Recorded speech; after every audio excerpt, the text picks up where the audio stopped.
Hey guys, this is Hilton PR here with another interview. We are here with Ron.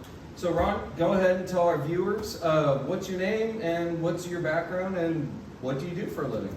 Okay, my name's Ron, and so my background is I went to the U.S. Naval Academy, graduated there, became I majored in physics, became a naval officer, and then but before that I invested in stocks starting at age 11, and I was also in real estate starting in 2010 or so. But eventually I got into cryptocurrency, and now I trade crypto for a living full time.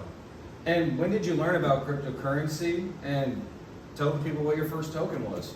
My first token was my first coin was Bitcoin, and then a little bit of Dogecoin right after that. This was in like 2013 or 2014.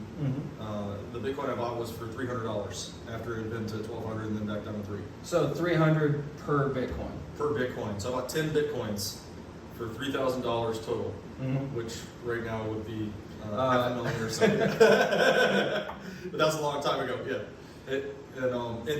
Interestingly, the first time I ever heard about Bitcoin, I didn't understand how to buy it, and I wasn't even sure whether it was legal or not. I heard about it from an NPR interview where they said they had arrested this guy who was running a website called the Silk Road. That might have been 2011 or 2012. I know it was while I was at CENTCOM, and it was years late. It was like a year later when I found out. Wait, the Federal Reserve Chairman is saying this thing could. The former Federal Reserve Chairman Ben Bernanke saying that this thing could be a reserve currency asset. Like what? So then that's when I was like, whoa, I definitely need to buy some of this. That was when it was around 1,000. I think we all would have wished we had bought Bitcoin the same time as you did, you know. Oh, thank you. And I wish I would have bought it when I heard the NPR interview. It was like $70 or whatever. Woulda, coulda, shoulda. Yeah. That seems to be, you know, the motto of nowadays in the cryptocurrency world. I should have GTS'd that. Yeah. So Ron, that brings us to our next point. So you mentioned NPR, which is how you heard about Bitcoin, but where do you get most of your information from? Do you look at news sites, social media? Do you talk to other people? Well, the funny thing is, C-SPAN is where I got the info about Ben Bernanke saying that Bitcoin was like a legit thing. So that's the radio is great, but so that's not where I get most of my info though. That was just those first two times. Right now, I get most of my, or at least in 2020, I got most of my info from YouTube. YouTube? Yeah, the YouTubers I like were, okay, so I won't speak a little bit. So like right now, the YouTubers that I like are Guy from Coin Bureau. I like Ben Cohen. He's good for overall knowledge level about different coins. I like Ben Cohen from Into the Cryptoverse, and he's great for understanding like the market structure. Before like long term, before watching either of them though, I watched Bob Lucas, Loukas. He's Australian or British or something. I think maybe Australian, and he's a believer in the 4-year cycle, and that made a lot of sense to me because it seems to be based on the 4-year halving. And again, if the peak was at 69K, I'm not saying it was, but if it was, then that would be a perfect lineup with those previous two peaks in 2017 and in 2013, and this would put us for perfect like Wyckoff version of the 2013 cycle where we had what Ivan on Tech, another guy I used to watch a lot, and he's still great. He just does less work now. He called that a double bubble, where you have like a mid-year, you have an early rally in the beginning of the year, and then mid-year you have a slump, and then you have a giant rally after that. The only difference being this rally wasn't as giant, but it's really resembling like 2013 more than 2017. And then Chico Crypto, I watch him a little bit. I watch other people like Joe Brown from Heresy Financial because that's more of a stock thing, but it can have a major impact on all this. And then short-term Stock Guru, the South African guy. Yeah, Stock Guru is a good guy to watch too. And so all these people Ron's just mentioned, we'll post links in the description below. And so Ron, you mainly use these guys for what? Finding out about new tokens? Are you looking at people for technical analysis? Are you looking maybe just to have your own theories confirmed? Right now, I use them. So Ben Cohen, Bob Lucas, those are great for technical analysis. I used to use these guys to find new tokens, but now it's more like we're kind of late in the game for that now though, so it's more about like understanding more of tokens that are already out there, or the guys that I'll use for new tokens now, find out new tokens now, are not so much the YouTubers as like people I personally know. So I go out, I'm very social in Puerto Rico here, and I know a lot of people. I've probably made like 200 friends, 200 like acquaintances here, you know. Mm-hmm. I probably know about 200 people, and there's all these chat groups that I'm in, and they, like, people will mention different coins, like they'll say, oh, KDA is great, or, you know, this coin or that coin, like render is going way up, or you need to be in flux because this is happening, or Rose is involved with Facebook, so that's like the new play on the metaverse, or whatever. Like you learn about these tiny little coins that you wouldn't have heard about before. Well, and then there's that other one in my other video that I won't mention. But I'm sure you guys will recognize Ron. He was the main subject in our How to Buy Let's Go Brandon token video. Yeah. So Ron, and actually, I think it's up a little bit from then, or it's even. It hasn't gone down since then that I know of. So it's been doing all right. I've sold off a little bit since then. At the time of the video, it's been good. Yeah. At the time of this video, it's about the same price. There have been spikes and dips.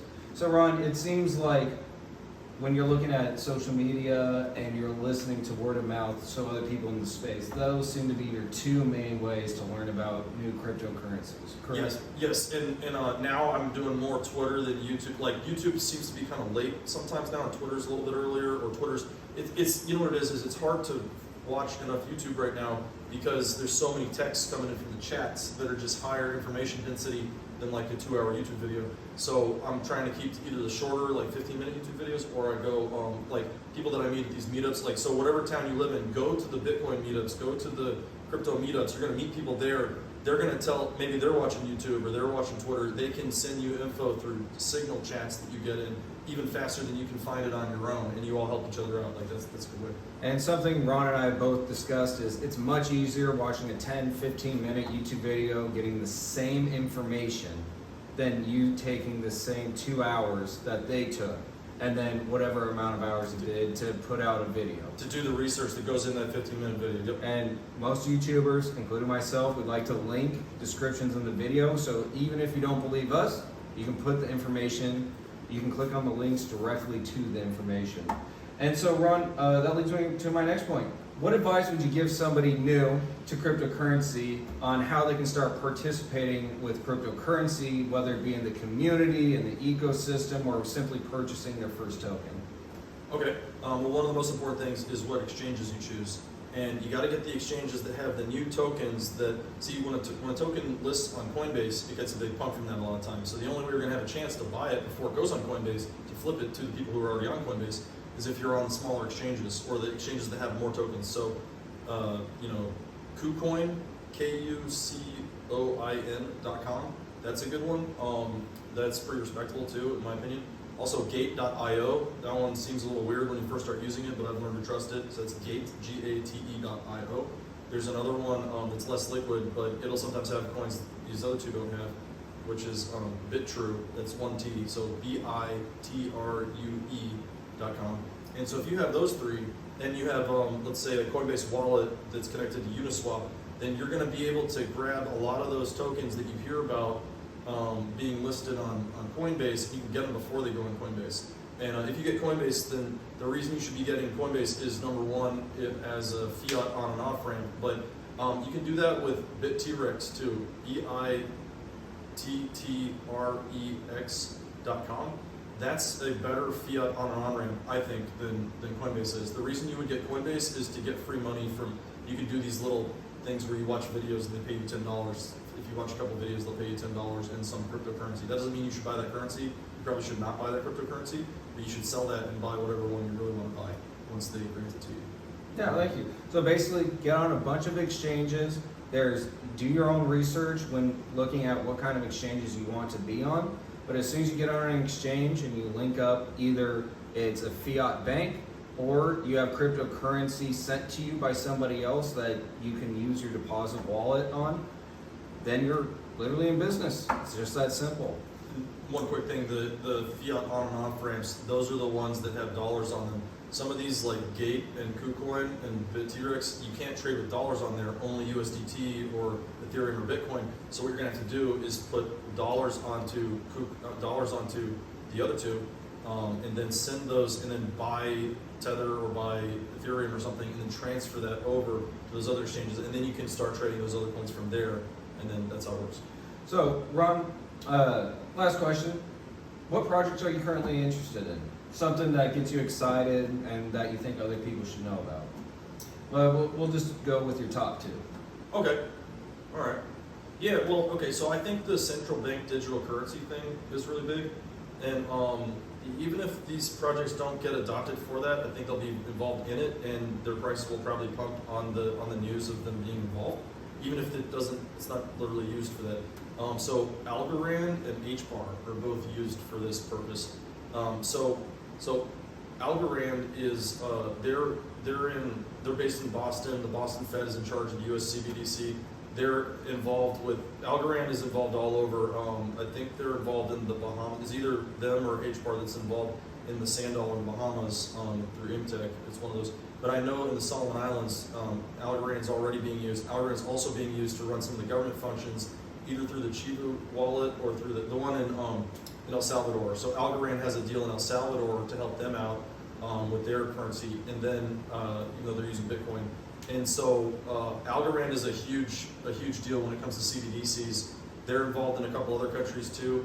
XLM is big in Ukraine, but the HBAR is competing with Ethereum so Ethereum was chosen by Israel for theirs, but HBAR is competing with Ethereum for India to do India's CBDC, and I think it would make sense to me if they won that, because it doesn't make any sense, at least Ethereum 2.0, pre-Ethereum 2.0, a country using Ethereum to do $130 transactions fees, that doesn't make any sense, especially for India. It doesn't make any sense for America. So, I would go with HBAR if I were them. But and HBAR's had this move where it went from 4 cents or 1 cent, where I got it around 4 cents, all the way up to like 58 cents. And then back down to, now it's around like 22 cents last I checked. So it's not, this isn't like, up at the moon right now. I think it has potential, and they have a series of, just like Cardano does a lot, they have a natural rolling series of news events that come out every month or every 3 months or so. They'll say, okay, we have a new person on our new company on our governing council. Like Google's on it, different Link is on it, a bunch of these different organizations are on there, and it generates automatic headlines, which you can sometimes get a pump out of that. So what we'll go ahead and do is we'll post links to Algorand and HBAR's websites here in the description below. So if you do want to learn more about those two projects, you can do that. And just a word of warning. We could be near the end of a 4-year cycle here, so I'm not saying that now is necessarily a good time to buy either of those. I'm saying watch the charts, find some good chartists on YouTube, and if they say it's a good time to buy, then maybe they're right, maybe they're wrong. But it's you definitely want to be learning more about those two projects, whether you buy any of them right now or not. Please like and subscribe if you like this content and want to see more. Ron, you're a full-time cryptocurrency trader. The main problem most people have when trading cryptocurrencies is when you take profits. So how do you decide when to sell your positions? Okay, so shorter term, there are two things I like. I use Fibonacci analysis, so I'll sell Fibonacci extensions, or sometimes if it's more bearish, I'll sell a Fibonacci retracement, which is shorter than an extension. I also use the RSI divergences, kind of short or medium term, to sell. And but one of the biggest, my number one, those are kind of like my number 2 and 3 techniques. My number 1 technique for knowing when to sell a lot of my position, and in the past I've sold 20% in these situations when I should have sold 80%. It's when you have what seems like very bullish news, but it was pre-announced. It's like, we're going to have a very bullish hidden secret announcement that we're going to reveal 2 weeks from now. That's the top. That's either the top or an important top for that currency. And I just wrote down a few notes here. We just run through some examples of these so that I'm telling the truth here about this. So here's some examples of where this has happened. You sell Bitcoin at 65K on the day of the Coinbase IPO, which was within 3 days of the buy cycle crossover, by the way, just as predicted. But that would have been a perfect sell. You sell HBAR. They had a very special announcement on the day they hit 58K on their 2-year anniversary. special thing, that YouTube thing that they did, like that was the top so far for HBAR this cycle. Elon's SNL appearance, 75 cents for Dogecoin, that was the top there. You sell the 9 December 2017 BTC top, the futures release. You sell that 8 days later, 17th. Matic had a special announcement, and it hit 250 like a couple days ago. It hit 250 right before that, then it dropped like below $2, I think. It was like 24 or 26 hours before. So, and in the last few years, like there was one. So Ron, what you're saying is that most of the bullish news basically precedes a crash. Right. In other words, if you have unexpected bullish news that just comes out of nowhere, that could cause a pump because no one was expecting it. But if they say, hey, we're going to be announcing some bullish news 2 weeks from now, we're going to have a rally now, probably, and then the rally will stop one day short or the day of the bullish news, and then it'll drop, and then everyone's like, why is it dropping? This news is bullish. It's like, that's just how it works. And I had other examples of this too, but there's a million examples of this. And in the future, the ETH 2.0 launch, maybe a week to a month before that, that's going to be a top for Ethereum, I believe. And when you have the Kraken IPO, just like the Bitcoin, just like the Coinbase IPO, that'll probably be the end of the market cycle for Bitcoin, is when, or at least for a good couple of months, like it was with Coinbase. I mean, it's going to come down from there. So Ron gave us 3 good examples of when to start taking profits.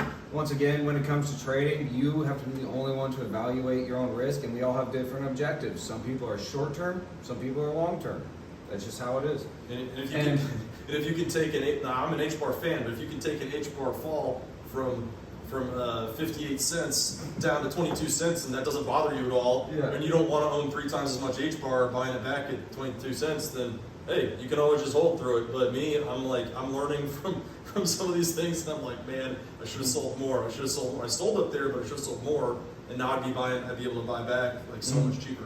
Well, Ron, thank you so much for stopping by, and thank you guys so much for watching.